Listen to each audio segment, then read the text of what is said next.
பண்ணுகிறேன்னு கேட்டால் அவன் டாஸ்மார்க் போவான்னா நேராக போவான், அந்த ப்ளக்கை பிடிங்கிடுவான். ஏன்னு கேட்டதுக்கு அடிச்சு உரிச்சிட்டாங்க. என்ன இந்த சொல்லியிருக்காரு, நான் சொன்ன பார்ட்டிக்கு இவங்கெல்லாம் ஓட்டு போடல, இவங்க எப்படி கரண்ட்டில் ஜாலியாக தூங்குறது? அட பாவி டேய், அது எவ்வளோ குழந்தைங்களா இருக்கும், வயசானவங்களா இருக்கும், சம்மர் வேற, இந்த நேரத்தில் எப்படி பண்ணிக்கிறான்னு குழந்தை. ஸோ இதுவும் இதில் பண்ணியிருக்கீங்களே, வெரி குட். அண்ணாச்சி கலக்கு வேறு நிஜமாக. அவர் கூட வேற ஒரு படம் பண்ணியிருக்கேன், இன்னும் அது வரல, இல்லை அது வராது. அங்க வரும்போது பிக்னியில தான் வருவான், எல்லாமே திறந்து கிடக்கும். யாருமா இவன், இன்னமும் ஹாலிவுட்டு டிஓபி மாதிரி வரான். பிகாஸ் நம்மளுக்கு அந்த மாதிரி இருந்தால் ஜாலியாக இருக்கும். இதில் பேர் வருவானுங்க, வானுங்க, வீணு கத்துவானுங்க, அதெல்லாம் வேலைக்கு. இவன் வந்தான் இருக்கிறதே தெரியல, ஒன் ஆஃப் த பாய் மாதிரி சுற்றினே இருக்கிறான். அதுக்கேற்ற மாதிரி அவன் அசிஸ்டன்ஸுங்க டக் டக் டக்குன்னு செட் பண்ணிடுறானுங்க. தடி கொஞ்சம் வசதியாக ஏற்றி விடுன்னா. ஆமாம், ஏன்னா அப்போ தான் தெரியும் ஜனங்களுக்கு. நம்ம ஒரு சொம்பு குடம் வச்சுருந்தாலும் தட்டி காமிக்கணும், உள்ள தண்ணி இருக்குது ஃபுல்லான்ட்டு. வெறும் குடம் நினச்சி போயிடுவாங்க. அதனால் கொஞ்சம் தட்டி காட்டு, தலையை ஆட்டுதாப்ப. காஃபி கீஃபி டிஃபனை கொடுங்கப்பா. ஓகே, பாய். கலைக்கிறேன்.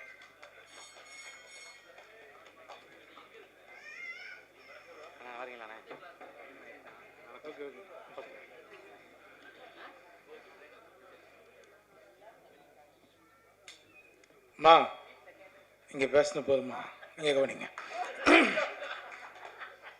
எல்லாருக்கும் வணக்கம். இந்த படத்தில் வாய்ப்பு கொடுத்த ஹரிஷுக்கு, அப்புறம் ப்ரொடியூசர்ஸ் அண்ட் டீமுக்கு எல்லாருக்கும் நான் நன்றி தெரிவிச்சுக்கிறேன். அர்ஜுன் தாஸ் நல்ல நண்பராகிட்டாப்புல, கண்டினியூ படம் பண்ணும்போது எதுவும் படத்தில் ஹீரோனி கூட வேணாம், அவர் யோகி பாபு இருந்தால் போதுன்னு எல்லாத்தையும் சொல்லிக்கிறீங்க, ரொம்ப நன்றி. அப்புறம் எங்கள் வீட்டு கணேசன் எங்கே போயிட்டார், வெளியே போயிட்டாரா? ஏன்னா அவர் சொன்ன மாதிரி, வீட்டு கணேசன் சொன்ன மாதிரி ரொம்ப என்டர்டைன்மெண்ட்டான ஒரு படம் தான் அது. ஏன்னா வீட்டுக்கு அண்ணனால் மட்டும்தான் தெரியும், அவரால் மட்டும்தான் முடியும். ஒரு தம்மாக இருக்கிறதுக்கு அவரால் மட்டும்தான் தம் பிடிக்க முடியும். அதனால் அவர் தைரியமாக சொல்லிட்டு போயிட்டார். ஹரிஷை பற்றி சொன்னேன்னா, இந்த படத்தில் நடந்ததை பற்றி தான் எல்லாருமே சொல்லுவீங்க. ஹரிஷை பற்றி எனக்கு முதல்ல எப்பயோ தெரியும், இப்போ பாதி படமாடா. அவன் அங்கேருந்தே செட்டில் தான் பேச சொல்லுவான் எல்லாரையும். அவங்க கூட இருப்பேன்னா, அப்புறம் டூரிஸ்ட் ஃபேமிலி பண்ணாப்புல. இந்த படத்தில் வந்து எனக்கு கதை சொன்னேன், என்னோடய ஆஃபீஸில் வந்து கதை சொன்னாப்புல. சொல்லும்போது நான் சொன்ன முதல் வார்த்தை ஹரிஷுக்கு வந்து, ஹரிஷ் நீ இந்த படம் எப்படி இருக்குன்னு எனக்கு தெரியாது, ஆனால் நீ டைரக்டர் ஆகணுன்றான்னு. கரெக்டாக டூரிஸ்ட் ஃபேமிலியாக அவனுக்கு சொல்லிட்டு இருந்தேன். எனக்கு பிடிச்ச நிறைய அசிஸ்டன்ட் டைரக்டருங்க எல்லாருமே டைரக்டர் ஆகிடுங்கடான்னு சொல்லுவேன், அதை சப்போர்ட் பண்ணுவேன். அது வந்து நான் ஹரிஷ் நான் எதிர்பார்த்தேன். இன்றைக்கி உன்னை வந்து இவ்வளோ பாராட்டுறாங்க எல்லோரும், ரொம்ப சந்தோஷமாக இருக்கிறேன். உன்னை நிறைய படங்கள், நீ பெரிய பெரிய படங்கள் பண்ண ஹரிஷ். இது மட்டும் இல்லை, பெரிய ஹீரோங்களுக்கும் நீங்கள் கதை பண்ணு, அங்கே விட்டுறாது, ஓரமாக அப்படி கூப்பிட்டு போ. என்னையா அர்ஜுன் தாஸுக்கும் நான் மூலம் நன்றி தெரிவிச்சேன். அர்ஜுன், உங்களோட ஸ்டைல், உங்களோட விஷயம், நீங்கள் பேசுகிற பேச்சு எல்லாமே நிறைய இடங்களில் பேசிகிட்டு இருப்போம் உங்களை பற்றி. நான் அர்ஜுன் தாஸோட தான் அடுத்தடுத்து படம் பண்ணிகிட்ருக்கேன், ரொம்ப சந்தோஷம். இது நம்ம கடைசி வரலும் போகலாம். திரைக்கு முன்னாடி இருக்கிறது பெருசு இல்லை, திரை தான் நம்மளுக்கு தெய்வம், அதை மதித்து நம்ம போவோம். ரொம்ப சந்தோஷம். வடிவரிசம்மா எங்கள் ஃபேமிலியில் ஒருத்தர், அவங்க சொன்ன சில விஷயங்கள் உண்மை தான். ஹரிஷ் வந்து சீக்கிரம் முடிக்கணுன்றதுக்காக தான் பண்ணுவான். டீ சாப்பிட்லாமா பண்ணுவாங்க, டீன்னா இப்போ 2 பேர் அசிஸ்டன்ட் டைரக்டர் வந்து நிற்பாங்க, ஷார்ட் ரெடி அப்படின்னு, கப்பு வச்சுட்டு வாங்க போகலாம் அப்படின்னு. அவன் முடிக்கணும், அவனுக்கு பிரச்சனை அவ்வளோ இருக்குது. ஒரு சாண்ட்ரோல்டு நம்ம ஆல்ரெடி இது பண்ணோம், நம்ம லக்கி மேன் பண்ணோன்னு நினைக்கிறேன். ரொம்ப சந்தோஷம் சார். எல்லாருக்குமே நான் நன்றி தெரிவித்தேன். விஜய், சதா, எல்லாருக்கும், மோகன், அப்புறம் ப்ரொடியூசர்ஸ் எல்லாருக்குமே ரொம்ப நன்றி தெரிவிச்சேன். அனபேன் உங்களுக்கும். டேய் ஷாருக் கான் அந்த லுக்கில் இருக்கிறான் பாக்ஸி, உனக்கு ரொம்ப நன்றி. எல்லாருக்குமே அங்கே இருக்கிறவங்க எல்லாருக்குமே நன்றி. ஏன்னா ரொம்ப நேரம் நம்ம பேசணும்னா பெல் அடிச்சுன்னே இருக்காங்க, ஸ்கூல் பெல்லு மாதிரி. எனக்கு நான் 6:30 மணிக்கு அங்கே ஷூட்டிங் நேரம் டி நகருக்குள்ளே. ரொம்ப சந்தோஷம். இந்த படம் வெற்றி அடைய நான் முருகப்பெருமானை வேண்டிக்கிறேன். ரொம்ப நன்றி, எல்லாருக்கும் ரொம்ப நன்றி. தேங்க்யூ. நன்றிண்ணா, ரொம்ப ரொம்ப நன்றி. ஐயோ மணிவேர் இருங்க, இன்னும் 3 பேர் தான் பேச வேண்டியது இருக்குது. ஸோ படத்துடைய டைரக்டர் ஹரிஷ் துரைராஜ் அவர்களை பேச அழைக்கிறேன்.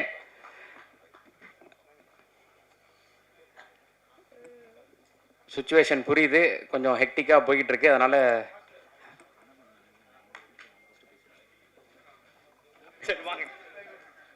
ரொம்ப லேட் ஆச்சுன்னு தெரியும், பட் தேங்க்யூ. குயிக்காக முடிச்சிடுறேன். ஜஸ்ட் எல்லாருக்கும் தேங்க்யூ சொல்லிட்டேன். வேறு என்னென்ன சொல்லணுமோ அதை நேரில் சொல்லிக்கிறவங்க எல்லார்ட்டையும். Firstly thank you Harish. நிறைய சொல்லணும்னு இருந்தது, பட் அன்ஃபார்ச்சுனேட்லி ரொம்ப டைம் ஆச்சு. Thank you. I want you to win big. All the very best. ரொம்ப ஸ்மார்ட்டாக கன்விக்ஷனோட அந்த அஷூரன்ஸோட இந்த படத்தை ஸ்டார்ட்லேருந்து ஃபினிஷ் வரைக்கும் பிளான் பண்ணி இது வரைக்கும் கொண்டு வந்திருக்காரு. Thank you to all the producers. You know இந்த அளவுக்கு ப்ரமோட் பண்ணி யூனோ சிட்டி ஃபுல்லாக பேனர்ஸ் போஸ்டர்ஸ் எல்லாம் பார்க்குறது எனக்கு இது first time. So thank you very much. Big thank you Ahimsa ஃபிலிம்ஸ்க்கு ஆல்சோ, பெரிய ரிலீஸ்க்கு Delta Studios. And thank you so much sir. நீங்கள் படம் பார்த்துருக்கீங்க, உங்களுக்கு பிடிச்சிருக்கு நீங்கள் சொன்னீங்க. Thank you so much. ஒன்று மட்டும் சொல்கிறேன்.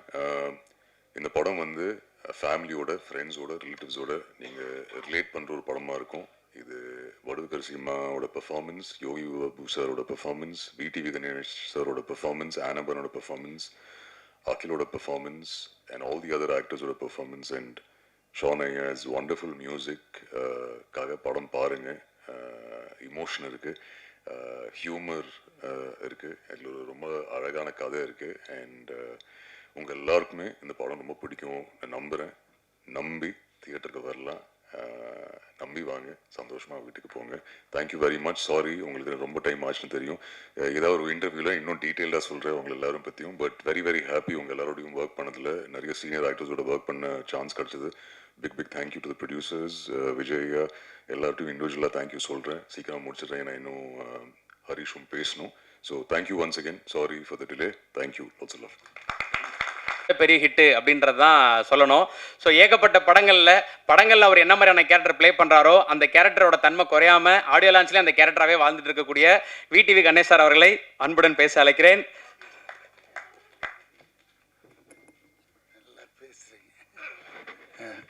என்ன ப்ரெஸ்ஸு தலையே காணும், கம்மியாக இருக்கு. தாடி யூஆர் தேர், ஃபுல் ப்ரெஸ் வந்த மாதிரி. Good evening every one. இந்த கான் சிட்டி எனக்கு வந்து இந்த மாதிரி படங்கள் நான் பண்ணதே இல்லை. ஏன்னா அவ்வளோ அருமையான அந்த துரைராஜ், ஹாரிஸ் ஜெயராஜ் தெரியும் இவங்களுக்கு, ஹாரிஸ் துரைராஜ் என்னை அப்ரோச் பண்ண விதமே வேறு. வந்துட்டு சும்மா நான் எப்பவுமே இந்த புதுசாக வர்றவங்களுக்கு ப்ரையாரிட்டி தரும், புது டைரக்டர். ஏன்னா அவங்க வந்தது தான் இண்டஸ்ட்ரி நல்லா இருக்கும் அப்படின்ட்டு. இவர் வந்தார், இந்த அப்ரோச் பண்ண விதம் வேறு. இதுங்க உங்கள் கேரக்டர். அப்புறம் யாரெல்லாம் இருக்காங்க, ஏன்னா முதல்ல நான் கேட்குறது ப்ரொடியூசர் யார். ஏன்னா இன்றைக்கெலாம் படம் யார் வேணால் ஸ்டார்ட் பண்ணிடலாம், ஆனால் அதை கொண்டு வந்து தேட்டர் வரைக்கும் சேர்க்கறதுக்கு தம் இருக்கணும். அது இருக்குதா, யார் பாப்பு? அதுவும் நானேன்னாரு. பார்த்தா 5 அடியில் தான் இருக்கிறாரு. இவ்வளோ பயங்கரமான ஆளாக இருக்கிறார் அந்த ஆள் அப்படின்ட்டு. சரி ஆர்டிஸ்ட் லிஸ்ட் சொல்லுன்னா பாபு எல்லாரையும் யோகி பாபுலாம் இருக்கும்போது அப்புறம் எதுக்கியா நான் இவ்வளோ இது எடுப்பியா நீ அப்படின்னா. ஏன்னா அதில் டெய்லியில் 100லேருந்து 150 பேர் என்னோட ஒரு சீன், எனக்கும் அந்த அர்ஜுன் தாஸ்க்கு இருக்கிற காம்பினேஷனே, அப்புறம் இந்த அருள் தாஸ், இந்த 3 பேருக்கு 150 பேர் வேணும். இது ஜூனியர் ஆர்டிஸ்ட். இதெல்லாம் பண்ணுவானா இந்த ஆள்? கேட்ட சம்பளத்துக்கும் ஓகேன்றா, கேட்ட அட்வான்ஸும் தூக்கிட்டோமான்னு வச்சுனா டேபிளில் கிடுகிடுன்னு ஆயிடுச்சு. எடுக்கலாமா வேணாமா, சரி எடுத்துட்டு, ஏன்னா பெரிய அட்வான்ஸாக கொடுத்தான், அதனால் லபக்குன்னு எடுத்துட்டு நேராக பண்ணேன். ஏன்னா நம்மளை விட 4 மடங்கு கொடுப்பான், 10 மடங்கு கொடுப்பான் யோகி பாபுக்கு. அப்போ யோசிச்சு கணக்கு போட்டேன், கொஞ்சம் வெயிட் பார்ட்டி தான், அங்கே போய் பார்க்கலாம் அப்படின்னாக்க உண்மையிலேயே அந்த மாதிரி எடுக்கிறாங்க. ஐயோ ஆச்சரியம் பட்டேன். தைரியம் அதுதான், தில்லு. அந்த டைரக்ஷன் என்னன்னா அவனே எல்லாமே one man show and nice. அந்த டிஓபி கூட பார்த்தீங்களே, என்னது ஃபாக்ஸியா பவுன்சியா, அந்த ஃபாக்ஸி இங்கே தான் அந்த பேண்ட் ஷர்ட் போட்டு முழுசாக வரான். அங்கே வரும்போது பிக்கினியில் தான் வருவான், எல்லாமே திறந்து கிடக்கும். யாருமா இவன், இன்னமும் ஹாலிவுட்டு டிஓபி மாதிரி வரான். பிகாஸ் நம்மளுக்கு அந்த மாதிரி இருந்தால் ஜாலியாக இருக்கும்.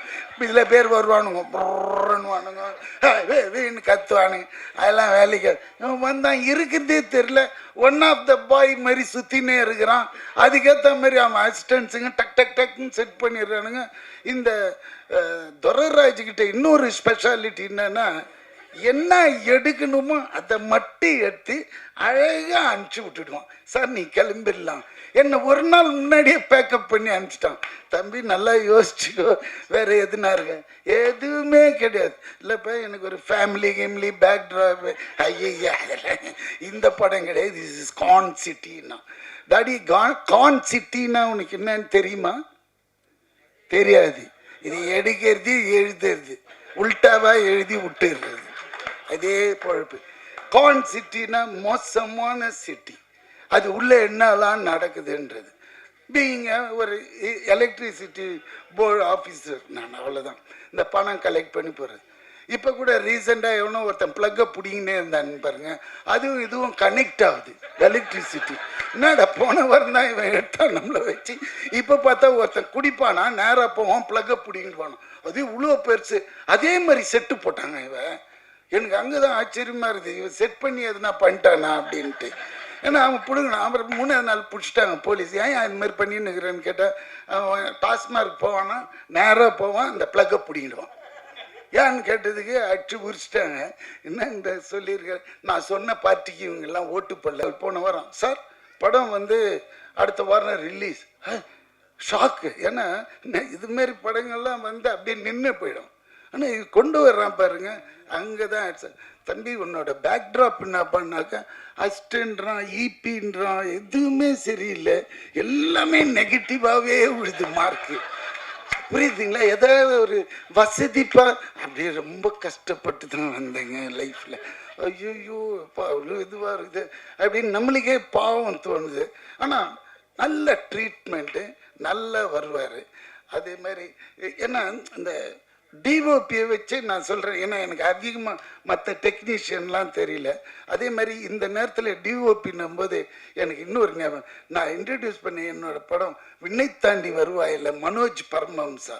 அவர் வந்து இன்னைக்கு தமிழ்நாடு அரசாங்கம் தொலைக்காட்சி நிறுவனத்தோட தலைவராக போட்டதுக்கு நான் சிஎம்க்கு ரொம்ப ஹாப்பியாக ஃபீல் பண்ணுறேன். அவருக்கு ரொம்ப இது. ஏன்னா இந்த மாதிரி கேரக்டரை கண்டுபிடிச்சா அந்த போஸ்டிங் போடுறாரு பாருங்க, அதுதான்.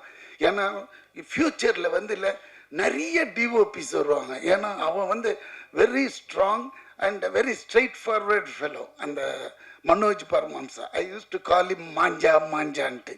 ஏன்னா மாஞ்சானா எப்படி இருக்கும், காத்தாடியில் மாஞ்சா கயிறு பார்த்துருக்கீங்களா, போட்டிங்கன்னா பறக்குன்னு கை ஏமாந்தின்னா கை நறுக்குன்னு போயிடும். அந்த மாதிரி ரொம்ப ஸ்ட்ரிக்ட்டு, ரொம்ப இது எல்லாருக்கும் சொல்லி தருவோம். இன்றைக்கி இருக்கிற டெக்னாலஜி இது கரெக்டான இடத்துல அவரை போட்டிருந்தாங்க. அது இன்றைக்கி பார்த்த நியூஸில் ரொம்ப ஹாப்பியாக இருந்து அதையும் இங்கே சொல்லணும்னு நினச்சேன், அதையும் சொல்லிட்டேன். அதேமாரி இந்த சாங்ஸ் ரொம்ப நல்லா இருந்தது. அண்ட் ஃபஸ்ட் டைம் எடிட்டர் மாதிரியே தெரியல நிஜமா. ஆண்டனி அளவுக்கு கிளாஸ் இருக்குது எடிட்டர், ஆண்டனி அளவுக்கு நிஜமாவே. ஏன்னா இப்போல்லாம் படம் பார்க்கறதுக்கு நீங்கள் என்ன தான் பண்ணாலும் இவங்க ப்ரெஸ் கொண்டு போய் சேர்த்துருவாங்க, என்ன பண்ணோம் இது எப்படிலான்ட்டு. பட் இருந்தால் கூட கண்டென்ட்டு இருந்தால் கூட அதில் இருக்கிற ரா மெட்டீரியல் யாருன்னு பார்ப்பாங்க. அந்த காலத்துலலாம் நம்ம பார்ப்போம், ஃபாக்ஸ், வார்னர் பிரதர்ஸ்னால் கண்ணை மூடிட்டு டிக்கெட் எடுத்துகிட்டு உள்ளே போய் படம் பார்ப்போம், இங்கிலீஷ் படங்கள், ஹாலிவுட் ஃபிலிம்ஸ். ஏன்னா அவங்க சும்மா கை வைக்கணும். இப்போல்லாம் இங்கே எப்படி பார்ப்பாங்கன்னா இதில் யார் ஆர்டிஸ்ட்லாம் இருக்காங்க அப்படி பார்த்தீங்கன்னா இந்த வடிவுக்கரசி அம்மா, பாபு, அப்புறமா இந்த இவர் அர்ஜுன் தாஸ், அப்புறம் இவரெல்லாம் செம குணச்சித்திர நடிகராக போக வேண்டியது. அப்படி மூஞ்ச காய்ச்சி இப்படி கசக்குனாலே இந்த அருள் எதிர இருக்கிறவன் குடல்லாம் பிறண்டுடும். அந்த மாதிரி நடிகராக இருந்தாலும் நிஜமாவே கேமராமேன்லாம் கீழே விட்டுட்டு ஓடிடுறான் அந்த ஃபாக்ஸி. இவர் கத்துக்கு நல்லா பேச பசங்க அப்படின்னு இல்லை, நான் அது கரெக்டாக வர மாட்டேன், அவன் திருப்பி வரணும் இப்படி. அது மாதிரி இங்கே போய் நில்லுன்னா ஒரு 4 கொஸ்டின் கேட்பார் அவர், எதுக்கு என்ன அங்கே நிற்க சொல்கிறேன் அப்படின்னு. அந்த மாதிரி பயமுறுத்தவர் இது.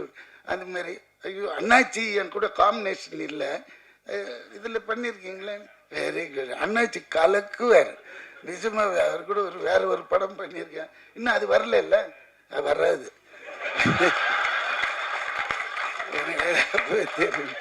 அதனால இந்த படம் உண்மையில் எனக்கு அவ்வளோ ஹாப்பினஸ்ங்க. ஒரு படம் ரிலீஸுக்கு வருதுனால சந்தோஷம். அவ்வளோ ஹார்ட் ஒர்க், அவ்வளோ கஷ்டங்க, சாதாரண விஷயம் கிடையாது. அந்த மனுஷன் பாவம் எவ்வளோ நாள் தூங்கியிருப்பான்னு தெரியாது ஆரம்பிச்சுட்டு. ஏன்னா இந்த படம் வருமா வர அப்படிதான் இன்னைக்கு இருக்குது நிலைமை. அது தேட்டரில் கொண்டாந்து இது கண்டிப்பாக ஹிட் ஆகி உங்களுக்கு பெரிய லெவலில் ஓடிடியில் உங்கள் பின்னாடி துரத்தின்னு வருவாங்க. ஏன்னா இங்கே ஓடுனா தான் அவங்க வருவாங்க. அது மாதிரி ஸோ இந்த படம் பெரிய லெவலில் ஹிட் பண்ண உங்களோட ஒரு தடி கொஞ்சம் வசதியாக ஏற்றி விடுன்னா. ஆமாம், ஏன்னா அப்போ தான் தெரியும் ஜனங்களுக்கு. நம்ம ஒரு சொம்பு குடம் வச்சுருந்தாலும் தட்டி காமிக்கணும் உள்ள தண்ணி இருக்குது ஃபுல்லான்ட்டு. வெறும் குடம் நினச்சி போயிடுவாங்க. அதனால் கொஞ்சம் தட்டி காட்டி தலையை ஆட்டுதாப்ப. காஃபி கீஃபி டிஃபனை கொடுங்கப்பா. Okay bye Babu. கரெக்டாக அடுத்தது நீ கொஞ்சம் கலக்கி விட்டு. ஓகே பாய் பாய். ஹீரோயினை சொல்லவே இல்லை. எப்பவுமே எனக்கு ஒரு பேடுங்க, ஹீரோயின் கூட இருக்காதா. நம்ம ஒரு சப்போர்ட்டிங் ஆக்டர், இந்த ஹீரோ கூடயே ட்ராவல் ஆகிட்டு போயிடுவோம். இந்த ஹீரோயினுங்க கோயிச்சுன்னு மனசுக்குள்ளேயே திட்டிக்குவாங்க. சும்மா போகும்போதே தடிக்கு விழுந்து பல்லுக்குள்ளு வச்சுக்கும். அதனால அம்மா எதுவும் இது பண்ணது எனக்கு அவ்வளோ தெரியும். ஏன்னா அந்த அம்மாவும் எனக்கு தெரியும் ஒரு 20-25 இயர்ஸா. அதனால பேசிட்டேன். என்னடா அர்ஜுன் தலை குஞ்சு சிரியாது. Okay bye, take care. I love you all.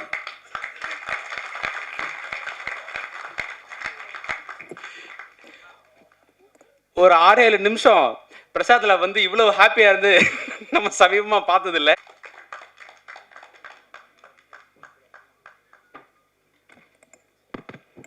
எல்லாருக்கும் வணக்கம்.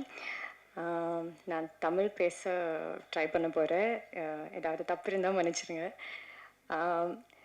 ஃபர்ஸ்ட் ஆஃப் ஆல் தேங்க்யூ மீடியாவுக்கும் ப்ரெஸ்ஸுக்கும் நம்ம படத்துக்கு சப்போர்ட் பண்ணதுக்கு வந்துள்ள.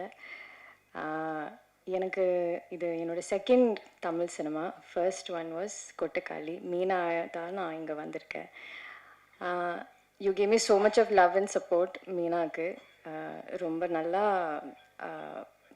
You gave me lot of good words for my performance. இது மீனாவோட ஜஸ்ட் ஆப்போசிட்டான ஒரு ஸ்பேஸில் நிற்கிற ஒரு கேரக்டர் தான். எனக்கு அது ஃபர்ஸ்ட் ஹரிஷ் வரும்போது எனக்கு அது ரொம்ப டென்ஷனாக இருந்தேன். எப்படி இந்த மாதிரி ஒரு கேரக்டர் நான் பண்ணோம், இது வரைக்கும் இந்த ஸ்பேஸில் நான் பெர்ஃபார்ம் பண்ணல. ரொம்ப ஸ்கேலே டிஃப்ரெண்ட்டாக இருக்குது, பெர்ஃபார்மன்ஸும் டிஃப்ரெண்ட்டாக இருக்குது, மீட்டர் டிஃப்ரெண்ட்டாக இருக்குது. ஸோ அதுதான் எனக்கு ஒரு பெரிய சேலஞ்சாக இருந்தேன். முன்னாடியும் நிறைய கமர்ஷியல் ஸ்டோரிஸ் எல்லாம் நான் கேட்டேன். ஆனால் எனக்கும் அது எப்படி நான் அதில் ப்ளேஸ் பண்ண போகும், அது எப்படி இருக்கும்னு எனக்கு தெரியலை. பட் ஹரிஷ் தான் ரொம்ப கான்ஃபிடென்ட்டான, மேம் நீங்கள் ஏதாவது பண்ணோம், அது நல்லா இருக்கும், டிஃப்ரெண்ட்டாக இருக்கும், யாருமே எக்ஸ்பெக்ட் பண்ண மாட்டேன், அந்த மாதிரியெல்லாம் சொல்லி he gave me so much of confidence and strength to do this character.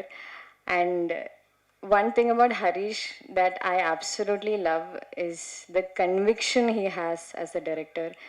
அவங்க யார் என்ன டவுட் சொன்னாலும், படத்துக்காக ஷூட் ஆர் என்ன பண்ணாலும், ஆக்டர்ஸ் எனி இஷ்யூஸ் இந்த செட், ஹரிஷை ஃபேஸ் பார்க்கும்போது பண்ணலாம் மேம், நம்ம பண்ணலாம், அப்படி தான் சொல்லியிருக்கோம். அண்ட் நான் சொல்கிறேன். ஒன்று வந்து குணா ப்ரோ போஸ்ட் ஆஃபீஸ், அதுக்கப்புறம்